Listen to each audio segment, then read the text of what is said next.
Masih bersama kami di Beranda dan kami juga masih mengundang partisipasi Anda di telepon 021 Ini semakin menarik kita diskusi mengenai perlindungan korban perkosaan dan ternyata memang tadi ya menarik juga ketika akhirnya di P2TP2A di salah satu daerah di Jawa Barat ya mengatakan justru malah akhirnya para laki-laki yang tidak bekerja ini merasa menjadi berhak gitu untuk melakukan kekerasan terhadap istrinya karena si istri bekerja gitu ya. Ini jadi gimana ya Bu nilainya nih? Nilai-nilai di masyarakat jadi kalau kita membincangkan soal konteks pentingnya perlindungan bagi perempuan, memang jadi dibutuhkan dalam 3 ranah nih. Satu penting si aparat penegak hukum ini maupun aparatur negara, pemerintah sendiri memastikan pemenuhan hak korban gitu. Jadi jangan korbannya terus-menerus diminta untuk bersuara, dipersalahkan lah, kamu diem lah, kamu gini gitu. Tapi pemerintah sendiri harus menyiapkan perangkat yang sudah dijamin oleh undang-undang gitu. Karena untuk apa undang-undang PKDRT dikeluarkan, undang-undang perlindungan anak dikeluarkan, tindak pidana perdagangan orang dikeluarkan, SIDO diratifikasi. Kalau mekanisme kerjanya tidak dibangun gitu. Kalaupun mekanisme kerja dibangun, tidak sekedar membangun dan membuat kebijakan, tapi bagaimana mengimplementasikan itu dengan baik. Seperti tadi, itu kan salah menerjemahkan ya bahwa kekerasan terhadap perempuan akibat dari laki-laki tidak bekerja. Itu bagaimana? Karena laki-laki temperamen gitu ya. Gitu, itu kan susah sekali. Nomor satu dulu, baru kita harus angkat penelpon dulu, kita sapa. Halo, selamat sore. Sore. Sore dengan Ibu siapa di mana? Dengan Ibu Irama di ND. Iya, silakan Ibu Irama di ND. Iya, saya sendiri menangani P2A ND. Iya, Bu. Iya, menarik sekali apa yang disampaikan oleh Bapak Ibu tadi. Memang benar korban kekerasan terhadap perempuan itu masih banyak sekali. Betul. Di ND itu masih banyak sekali. Hanya yang kami alami, Pak. Maaf, yang kami alami, kami mengalami tidak adanya pengertian dari pihak Pemda kita setempat mengenai bagaimana pembiayaan untuk P2TP2A karena itu kan diserahkan kepada Pemda masing-masing. Sehingga kadang kami bekerja dan berusaha sendiri untuk bisa menangani korban kekerasan, baik kekerasan rumah tangga, kekerasan di luar rumah tangga, kekerasan di kantor, dan sebagainya.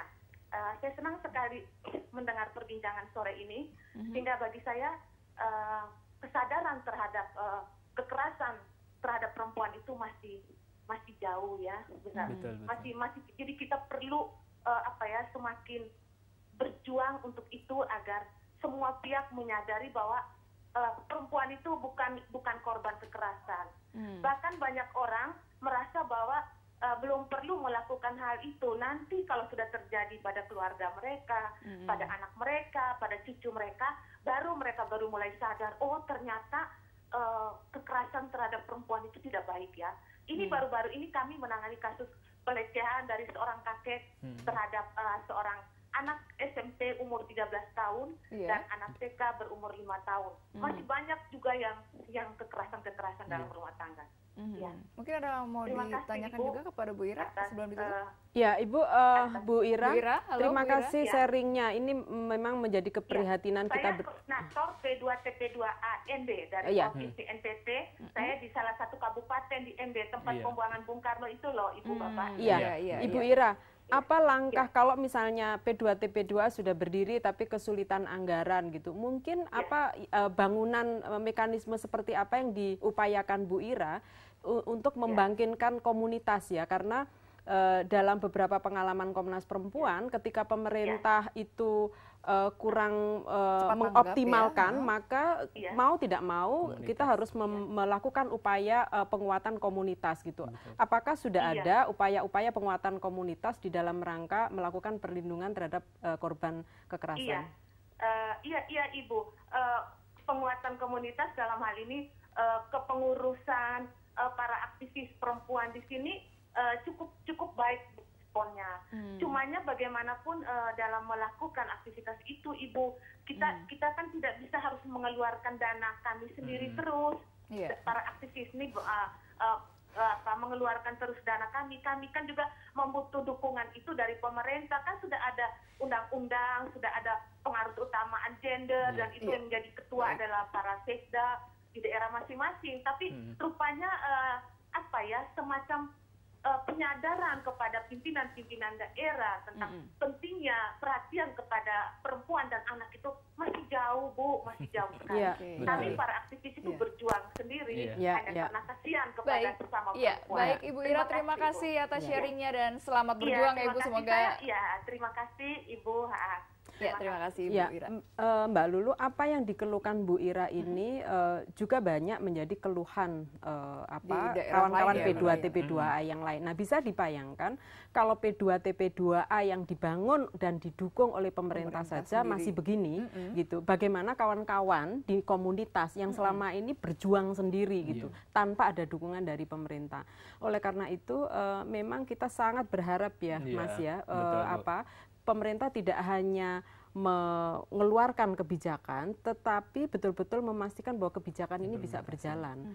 Jadi perintah perlindungan yang tadi memberikan dukungan psikologis, fisik, rehabilitasi ekonomi, bantuan hukum, itu perintah undang-undang dan itu menjadi kewajiban negara. Itu harus diberikan. Itu satu. Yang kedua, yang saya maksud juga aparatur kita harus mau meningkatkan kapasitasnya tentang pemenuhan hak korban atas kebenaran, keadilan dan pemulihan. Mereka itu punya hak sehingga tidak boleh lagi terjadi seperti tadi. Nah, penguatan kapasitas ini harus dilakukan upaya reformasi ya dalam sistem pendidikan mereka, ya di aparat penegak hukum sendiri, polisi, hakim, jaksa, advokat itu harus dimulai melakukan upaya di dalam kurikulum mereka.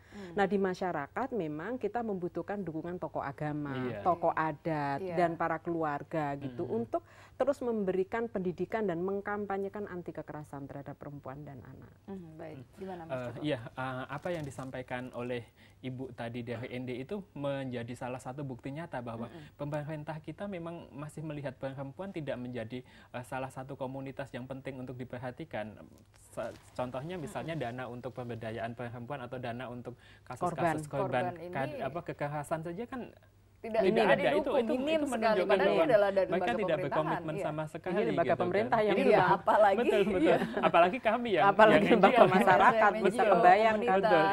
Ini sangat jauh sekali tentunya gitu. Itu yang kemudian kami lakukan misalnya ke komunitas gitu kan, penguatan di komunitas yang coba kami lakukan penyadaran. Jadi mencoba membangun banyak orang yang bisa kemudian mereka tidak harus selalu misalnya lari ke P2TP2A, tapi lingkungan-lingkungan terdekat dulu siapa yang kira-kira bisa membantu menyelesaikan kasus-kasus misalnya terjadi kekerasan dalam rumah tangga gitu kan. Itu yang mencoba kami bangun di tingkat komunitas dampingan kami.